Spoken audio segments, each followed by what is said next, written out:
ਨਾਨਕ ਨਾਮ ਚੜ੍ਹਦੀ ਕਲਾ ਤੇਰੇ ਬਾਣੇ ਸਰਬੱਤ। ਨਾਨਕ ਨਾਮ ਚੜ੍ਹਦੀ ਕਲਾ ਤੇਰੇ ਬਾਣੇ ਸਰਬੱਤ। ਨਾਨਕ ਨਾਮ ਚੜ੍ਹਦੀ ਕਲਾ ਤੇਰੇ ਬਾਣੇ ਸਰਬੱਤ। ਨਾਨਕ ਨਾਮ ਚੜ੍ਹਦੀ ਕਲਾ ਤੇਰੇ ਬਾਣੇ ਸਰਬੱਤ। ਨਾਨਕ ਨਾਮ ਚੜ੍ਹਦੀ ਕਲਾ ਤੇਰੇ ਬਾਣੇ ਸਰਬੱਤ। ਧੰਨ ਨਾਨਕ ਜਸ਼ਵੰਤ ਮੇਰਾ ਦਾਤਾ। ਰਾਮਾ ਤੁਧ ਬਿਨ ਨਾ ਕੋ ਸਹਾਈ। ਆਨ ਬਸੋ ਮਨੇ ਮਾਹੀ। ਤੁਧ ਸੰਗ ਪ੍ਰੀਤ ਲਗਾਈ। हम पापी हम निचले आसन। तुम वड्डे मेरे साईं। मन मैला हो किन विधि उज्जवल। ऐसा गुर दो साईं। सेवन कीनी नाम न जपेओ। बेमुल्ला उमर गवाई। ऐसी राधर सावो स्वामी। कट 84 जाई।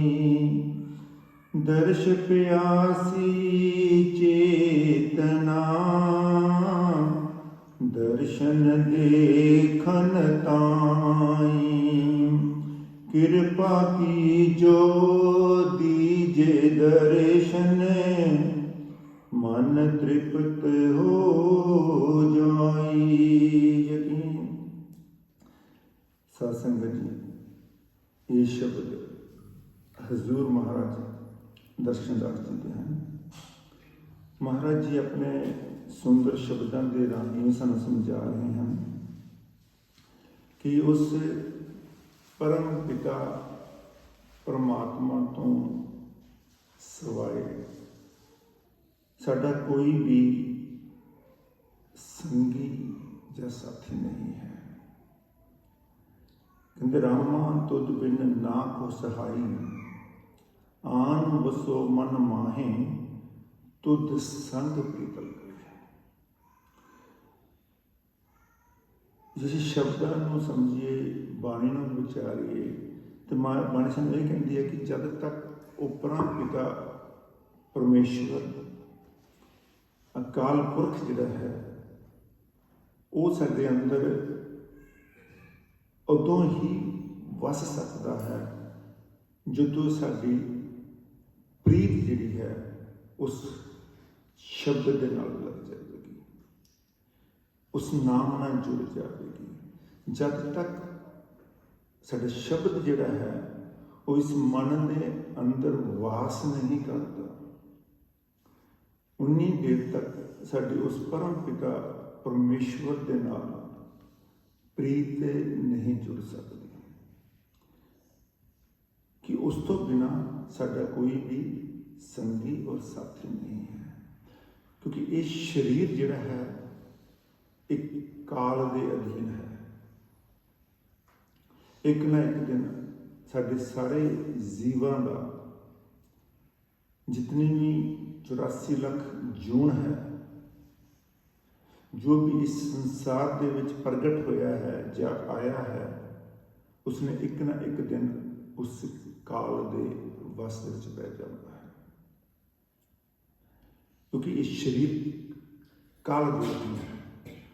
पर जिहड़ी इसके अंदर है जिन्हों असीं चेतना कहने हाँ, जैसी आत्मा कहने हाँ, जैसी रूह कहने हाँ, वो अकाल है। जिन्हों कभी मृत्यु नहीं है।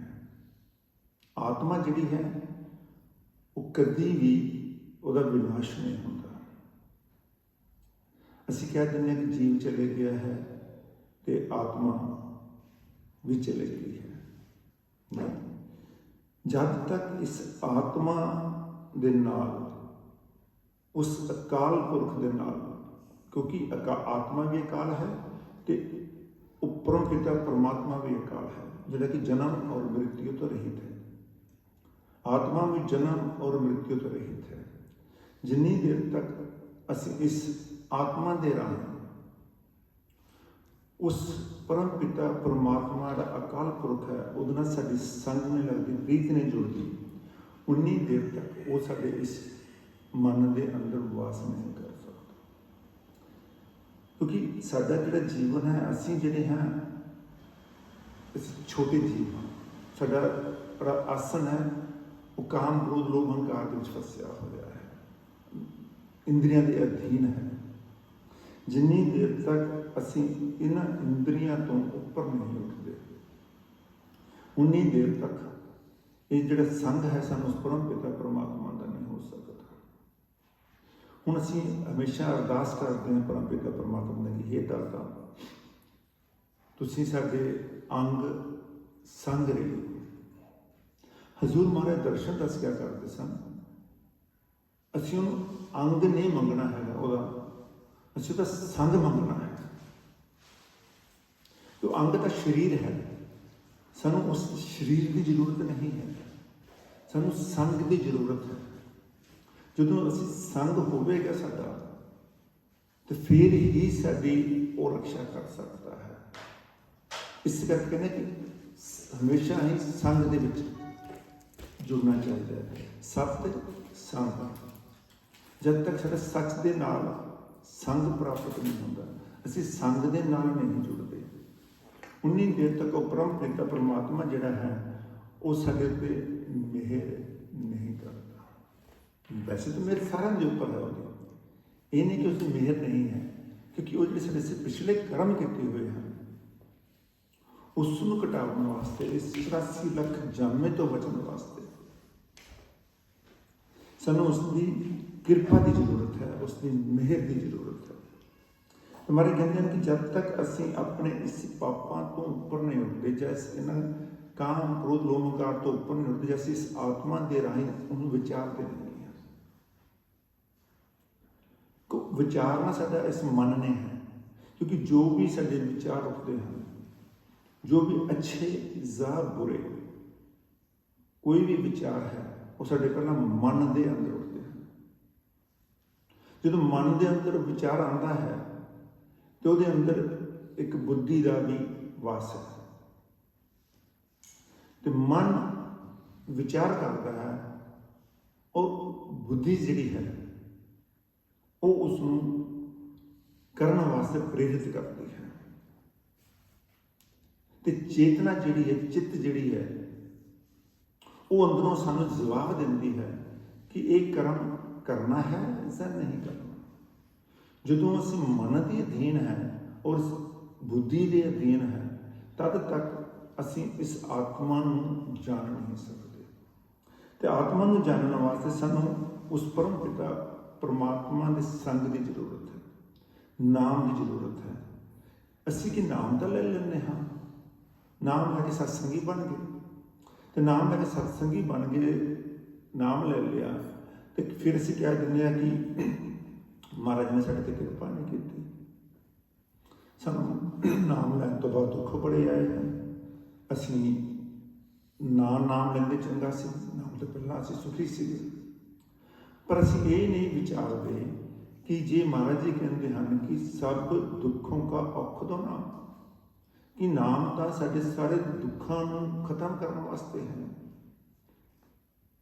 पर जे साढ़े दुख नहीं कटे जाते, क्या असी अपने अंदर कभी विचार धारण की, कैसे अपने आप को कभी विचारिया, कैसे अपने आप को देखने की कोशिश की।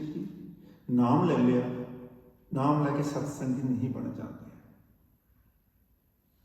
ये नहीं कि असी नाम ले लिया असी महाराज दर्शन दास सेवक बन गए, ये साड़ी भुल है। जो असी कोई भी कृष्ण जी का नाम जपन लग गए, नाम ले लिया कृष्ण महाराज का किसी को भगतों को, असी कहने कि असी कृष्ण भगत बन गए हैं, जो असी राम बाणी नाल जुड़ के राम के भगत बन गए हैं, जो असी गुरु नानक देव जी की बाणी सिमर के असी सिख बन गए।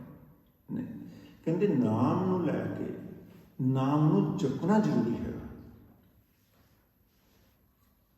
जब तक असी नाम की मर्यादा नहीं समझते, नाम नूं विचारते नहीं है, उन्हें जो दुख पैके नहीं कटणगे।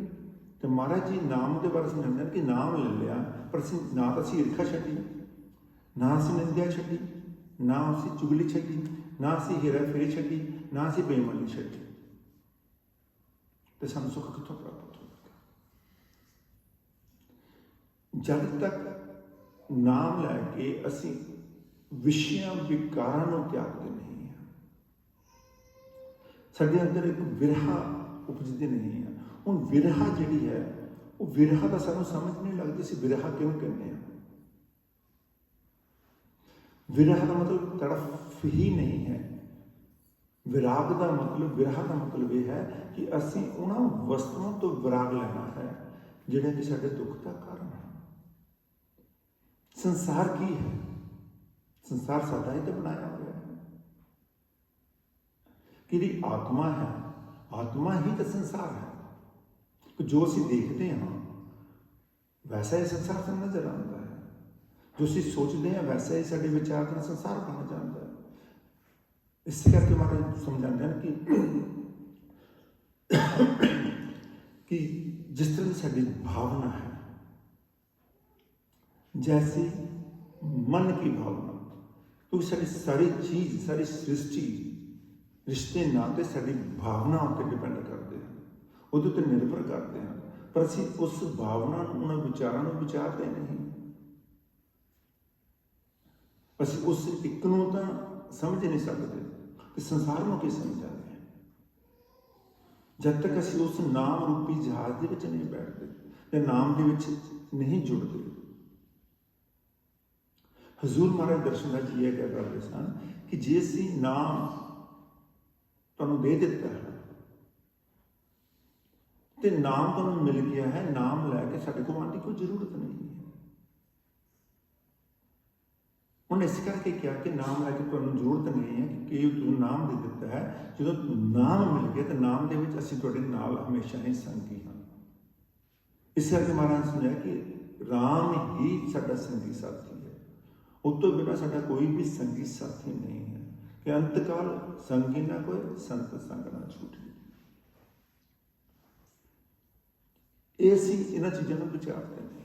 नाम ले लेना, नाम की इच्छा है, नाम असीं लोकां दे मगर ला के करते हैं कि असीं वो फलाने संत को गया, शायद असीं उत्थे जाइए तो शायद साडा व्यापार उतारा हो जाए, चाहे असीं उन्हें लेता असीं भी ले लईए, रिश्तेदार को खुश करने वास्ते, रिश्तेदारों के नाल संबंध बनाने वास्ते। ये नहीं सोचते कि नाम की महत्वता की है, इंपोर्टेंस की है नाम की। नाम को लिखने या बोलने च नहीं आता, नाम सुनने च नहीं आता,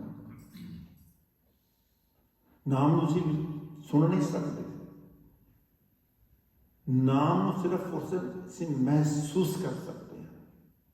महसूस तद होगा जो असीं नाम के नाल जुड़ांगे, नाम के विच बैठांगे, नाम के विच ध्यान करांगे, क्योंकि वो सब कुछ अंदर है। देह में विदे दस साहिब सूरत स्वरूप,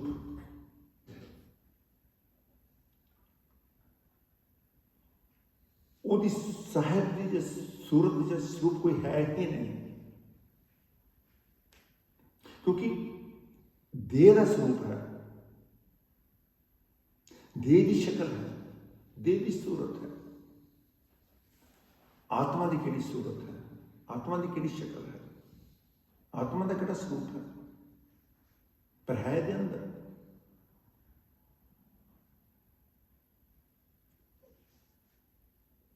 उन्होंने उसी विचारते नहीं। मैंने कहते अगम लोक में रम रहा, जाके रंग ना रूप। हमारे विष्णु देह में विदेह से साहिब सूरत स्वरूप अगम लोक में रम रहा, जाके रंग ना रूप। अगम की है, अगम का सचखंड किया जाता है। इतों की संत के वासी होते हैं। कबीर साहब ने समझाया कि हम वासी उस देश के जहां पार ब्रह्म का खेल। दीपक जले अगम का बिन बाती बिन तेज।